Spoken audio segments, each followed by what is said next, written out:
Ser dona de casa é a coisa mais fácil do mundo, declarou meu marido, Tomás, com um tom carregado de sarcasmo, os olhos brilhando de desdém enquanto jogava as chaves do carro na mesinha da entrada, o som metálico ecoando na sala silenciosa. Se é tão simples assim, por que não trocamos de lugar? Agora, estou ganhando o dobro do que ele ganha, e ele está completamente destruído, percebendo tarde demais o erro que cometeu.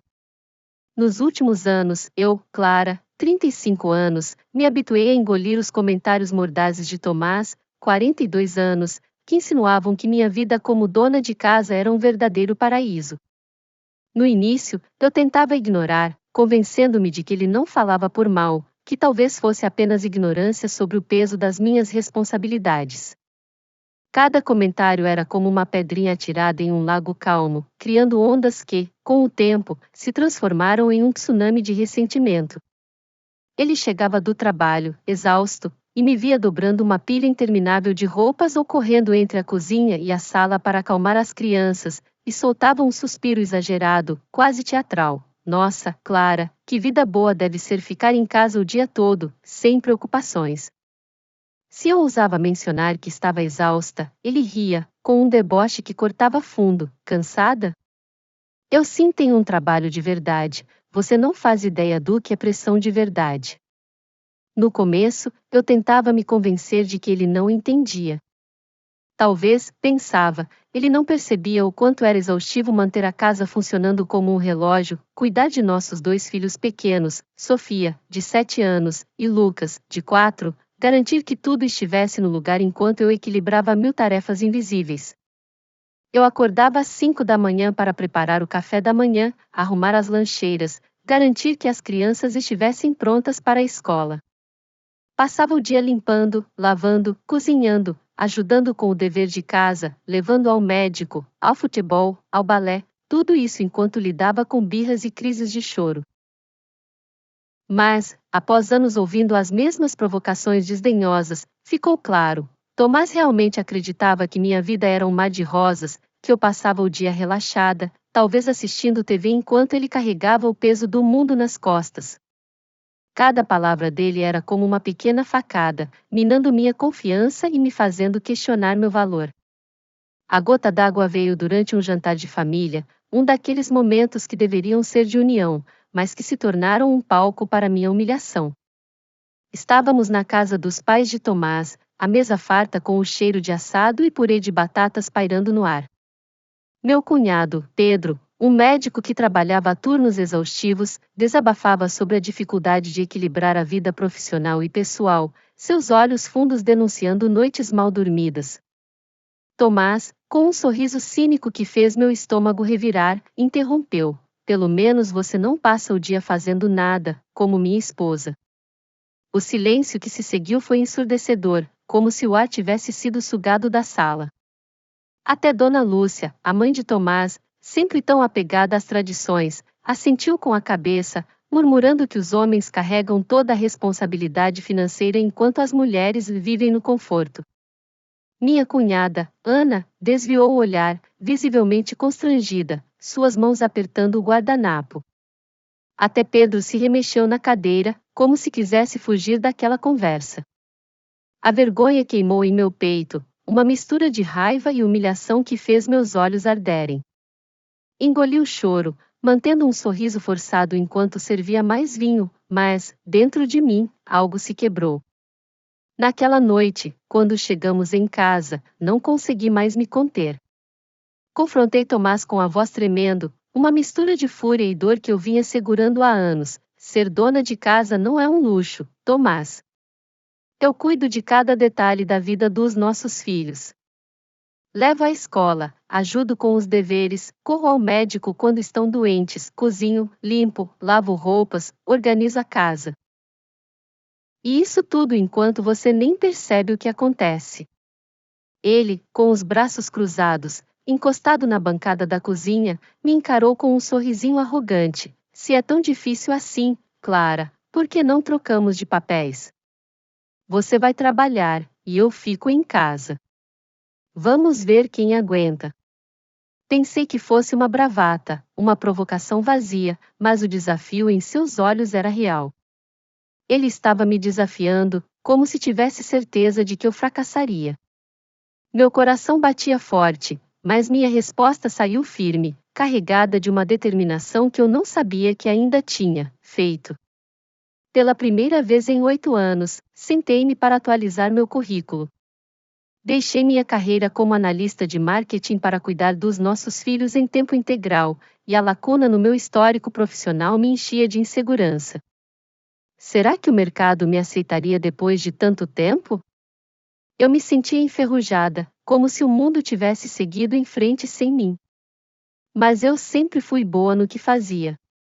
Durante os anos como dona de casa, aproveitei as madrugadas, entre fraldas e mamadeiras, para fazer cursos online, atualizando-me em estratégias digitais, análise de dados e gestão de projetos.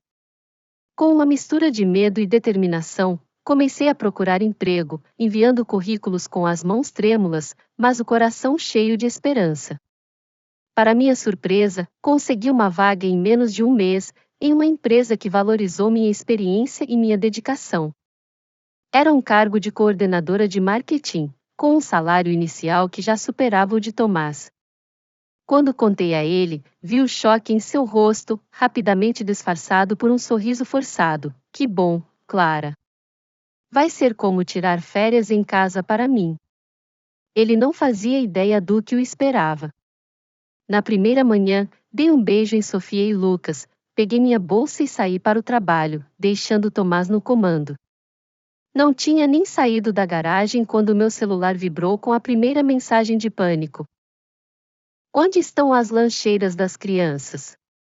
Respondi, seca, na bancada da cozinha, onde sempre ficam.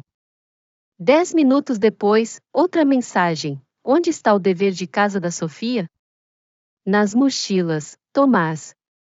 5 minutos depois, o que coloco no lanche deles? Minha paciência já estava no limite, descubra sozinho. Tive que segurar o riso, mas também senti uma pontada de frustração.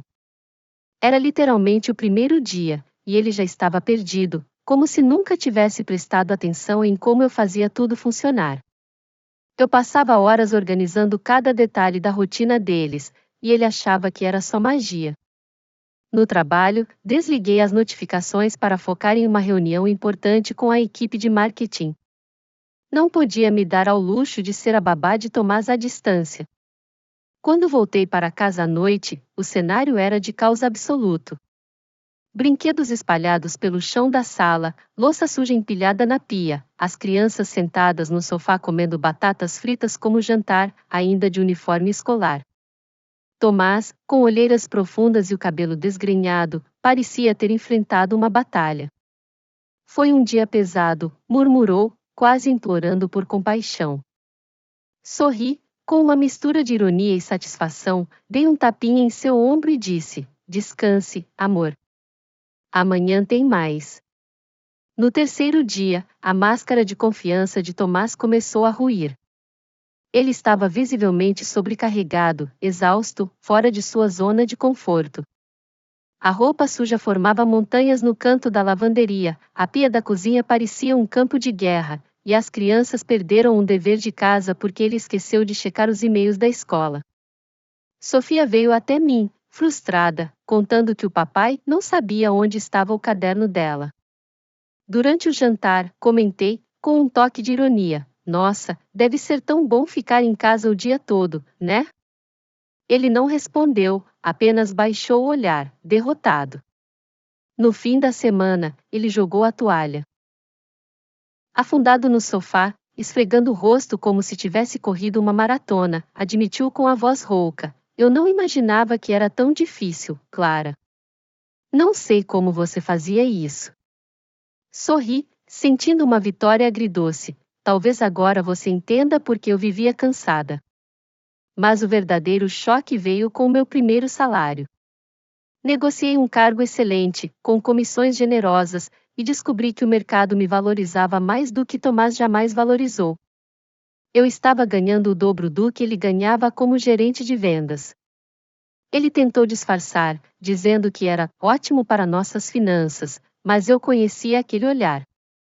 A inveja brilhava em seus olhos, e a tensão começou a crescer. Nos dias seguintes, ele ficou calado, mas claramente remoendo algo. Chegava em casa e encontrava as crianças comendo comida congelada, a casa parecendo um furacão. Dia difícil? Perguntei uma vez, incapaz de esconder o sarcasmo. Ele resmungou: ser dono de casa não é nada do que eu imaginava. Lembrei que fiz isso por 8 anos sem reclamar. Ele insistiu que era diferente para mim. Diferente como? Pressionei, cruzando os braços. Ele ficou em silêncio, sem resposta. As semanas passaram, e o ressentimento dele só aumentava. A casa nunca estava limpa, e ele pedia comida pronta quase todos os dias. Uma noite, percebi que ele passou horas jogando videogame enquanto as crianças usavam roupas descombinadas, tiradas diretamente do cesto de roupa suja. Precisava descansar, justificou-se, como se eu tivesse tido esse luxo quando era dona de casa. Lembrei que, na época, ele esperava que eu fizesse tudo, cozinhar, cuidar das crianças, limpar, sem nunca precisar de uma pausa. Ele retrucou que, naquela época, ele tinha um trabalho de verdade, insinuando que minha vida era mais fácil. A audácia me fez rir, mas a mágoa ainda queimava, como uma brasa que nunca se apagava. Quando recebi meu segundo salário, a tensão explodiu. Ele perguntou quanto eu colocaria na conta conjunta. Respondi que manteria o mesmo de sempre, R$ 1.000 para as contas básicas, o resto para minha conta pessoal. Isso não é justo, exclamou, com o rosto vermelho de frustração. Lembrei que, quando eu era dona de casa, ele nunca colocou todo o salário na conta conjunta, sempre guardando uma parte para seus hobbies, como golfe e jantares com os amigos. Ele ficou sem palavras, mas a raiva em seus olhos era palpável. Uma semana depois, ele implorou para voltarmos aos papéis antigos. Não aguento mais, Clara. Vamos voltar ao normal, disse, com a voz quase suplicante. Mas eu já tinha provado o sabor da independência. Amava meu trabalho, amava ser reconhecida, amava não ser tratada como se meu esforço não valesse nada. Não volto atrás, declarei, com firmeza. Ele não aceitou bem, e foi aí que as coisas começaram a desmoronar de vez. A amargura de Tomás se transformou em ataques passivo-agressivos. Algumas esposas se preocupam mais com a carreira do que com a família, dizia, balançando a cabeça dramaticamente quando eu trazia comida pronta para casa, exausta após um dia de reuniões e prazos apertados. Ele, que passava o dia no celular ou jogando videogame, chamava isso de dia difícil. Eu sabia o que ele estava tentando fazer: me provocar, me fazer ceder, me fazer sentir culpa por finalmente estar brilhando. Mas me recusei a cair na armadilha. Ignorei suas indiretas, focando nas crianças e no meu trabalho, que me enchia de orgulho. Isso só pareceu irritá-lo mais, como se minha força o desafiasse ainda mais. Como não conseguia a reação que queria, ele intensificou. Parou completamente de fazer as tarefas domésticas, como se quisesse me forçar a assumir tudo de novo. A louça se acumulava na pia, formando torres precárias que ameaçavam desabar. As crianças usavam roupas descombinadas porque ele não acompanhava a lavanderia, e ele deixava meias sujas e roupas espalhadas pela casa como um protesto infantil. Sofia, com sua voz doce, me perguntou por que o papai não lavava as roupas como você fazia. Lucas, sempre mais direto, disse que o jantar do papai não era tão gostoso. Meu coração doía por eles, mas eu sabia que não podia ceder. Uma noite, cheguei em casa e encontrei o caos total. Brinquedos espalhados pelo chão, pratos sujos empilhados, as crianças comendo nuggets direto do forno, ainda de uniforme. Tomás, no sofá, deslizando o dedo no celular como se nada estivesse errado. Fez algo hoje? Perguntei, com a voz calma, mas cortante como uma lâmina. Ele deu de ombros, estava muito cansado. Lembrei que, quando eu era dona de casa, nunca tive o luxo de simplesmente não fazer as coisas. A casa precisava estar limpa, as crianças precisavam ser alimentadas, as tarefas escolares entregues. Se você não vai fazer sua parte, não vou compensar sua preguiça, avisei. Ele riu, como se não acreditasse. Mas eu estava falando sério. Passei pela bagunça, beijei Sofia e Lucas, desejando boa noite com um aperto no coração, e fui para o quarto. Por dias, recusei-me a limpar ou cozinhar para ele. Cuidava das crianças, sim, garantindo que tivessem comida decente e roupas limpas, mas qualquer tarefa além das minhas responsabilidades como mãe, eu deixava como estava. No começo, ele parecia satisfeito, como se achasse que eu cederia sob pressão. Mas então ele percebeu, eu não ia ceder. As crianças começaram a reclamar que o papai não fazia comida boa como a mamãe.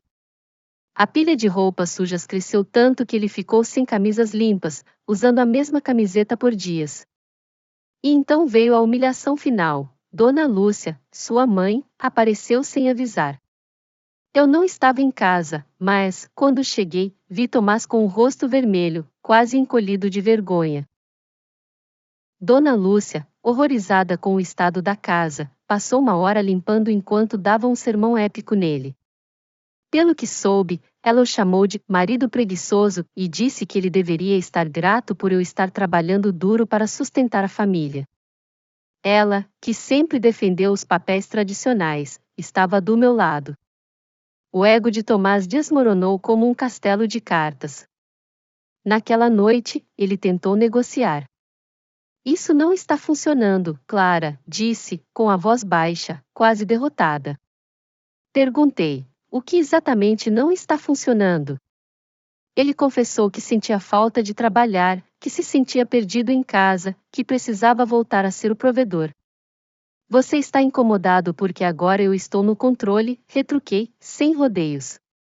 Ele negou, mas seus olhos o traíram. Então, ele teve a audácia de sugerir que eu pegasse um emprego com salário menor, com horários mais flexíveis, para ajudar mais em casa. Ri, incrédula, sentindo a raiva borbulhar. Você está realmente sugerindo que eu diminua minha carreira só porque você não aguenta seu papel? Ele insistiu que era pelo bem da família, que precisava de equilíbrio. Se quer equilíbrio, assuma suas responsabilidades em vez de tentar me puxar para baixo, disparei. Ele ficou em silêncio, mas eu sabia, pelo brilho em seus olhos, que a batalha não tinha acabado. Eu vi a faísca de desespero nos olhos de Tomás naquela noite, e sabia que ele não desistiria tão fácil. Homens como ele não lidam bem com a perda de controle, e eu sentia que ele estava planejando algo. Mas nunca imaginei até onde sua teimosia o levaria. Ao fazer login na nossa conta conjunta para transferir meu salário, meu coração parou. O saldo estava significativamente menor do que deveria.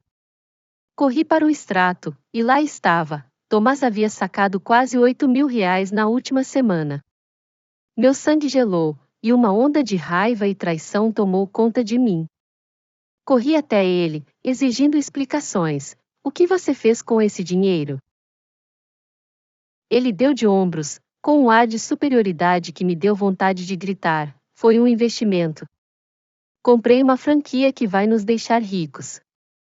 Perguntei, com a voz tremendo de raiva. Que franquia? Que tipo de negócio é esse?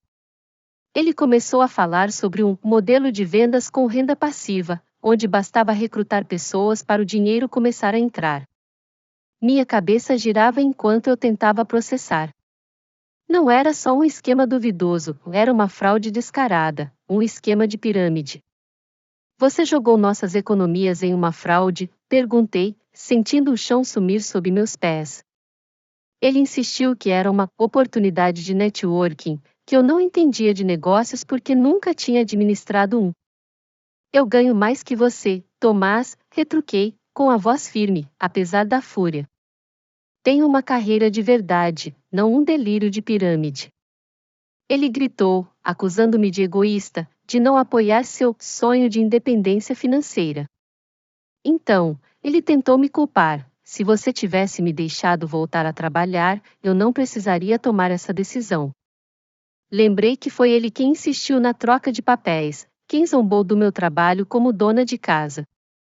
Depois, teve a audácia de pedir que eu investisse mais dinheiro na fraude. Você está louco? Disparei. Você roubou nosso dinheiro, jogou fora numa fraude, e agora quer que eu coloque mais. Ele me acusou de insultá-lo, dizendo que pessoas só insultam quando estão perdendo a discussão. Perguntei o que ele tinha feito com suas próprias economias, se tinha gastado tudo com seus hobbies caros, como golfe e jantares com os amigos.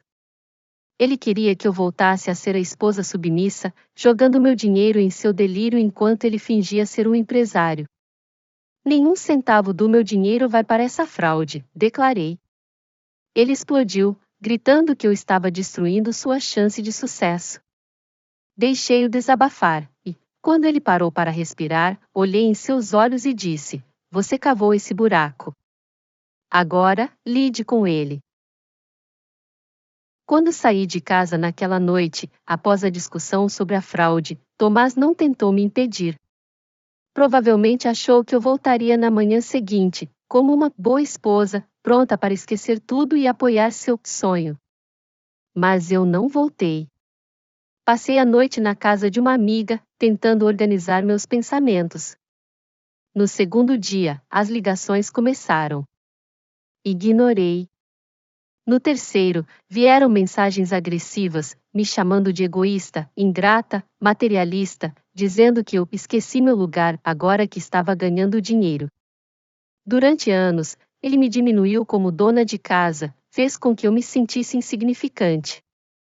Agora, no momento em que eu brilhava, ele queria apagar minha luz. Contratei um advogado e mandei os papéis do divórcio. Tomás resistiu, tentou manipular, dizendo que eu estava destruindo a família, que as crianças precisavam de nós juntos. Em uma última ligação, com a voz doce que não ouvia há meses, disse que cometeu erros, que não queria nos perder. Deixei-o falar, mas então disse a verdade: não é só pelo dinheiro, Tomás. É por quem você é. Você nunca valorizou meu esforço, nunca me viu como igual. Você me fez sentir pequena por anos, e agora quer que eu volte para essa vida? Ele ficou em silêncio, e eu soube que era o fim. Eu estava decidida, e nada me faria voltar atrás. 6 meses se passaram, e minha vida mudou completamente. Minha carreira continua crescendo, trazendo não apenas liberdade financeira, mas uma paz que eu não sabia que era possível. Sou coordenadora de marketing, liderando uma equipe incrível, e cada conquista no trabalho me enche de orgulho. Tenho estabilidade, independência e, acima de tudo, respeito por mim mesma. Tomás, por outro lado, está afundando. A grande oportunidade era, como eu avisei, um golpe. O dinheiro sumiu, e, sem mim para sustentá-lo, ele luta para se manter. Ele tentou me contatar uma vez, choramingando sobre como as coisas estavam difíceis. Não respondi. Ele só me valorizou quando precisava de algo. Pior ainda, nunca perguntou pelas crianças. Os meses em que teve que cuidar delas parecem ter sido demais para ele, e agora ele simplesmente se cansou delas. Mais uma prova do tipo de homem que ele é. Para quem perguntou sobre o desfecho do investimento de Tomás, aqui está o que sei. Era um esquema de pirâmide clássico, onde o dinheiro dos novos investidores pagava os de cima, e os criadores do golpe embolsavam o resto. Tomás, em sua ilusão de grandeza, convenceu 2 amigos a investir também. Um colocou R$ 12.000, o outro, 6.000. Ele teria investido ainda mais se tivesse acesso a mais dinheiro. Quando a fraude desmoronou, com prisões de alguns envolvidos, os amigos ficaram furiosos. Eles entraram com um processo contra Tomás, exigindo que ele devolva os R$ 18.000 que os fez perder. Além disso, no divórcio, ele teve que me devolver o que tirou da nossa conta conjunta. Avisei inúmeras vezes que era um golpe, mas ele estava convencido de que seria o novo Rockefeller. A única semelhança entre os dois é que ambos cavaram buracos, e mais, enquanto Rockefeller encontrou petróleo, Tomás encontrou um mar de dívidas. Espero que ele tenha aprendido algo, porque acreditar em esquemas de pirâmide é não apenas burrice, mas um perigo para todos ao seu redor. E você, já passou por algo assim? Compartilhe sua história nos comentários, curta e se inscreva para mais conteúdos como este.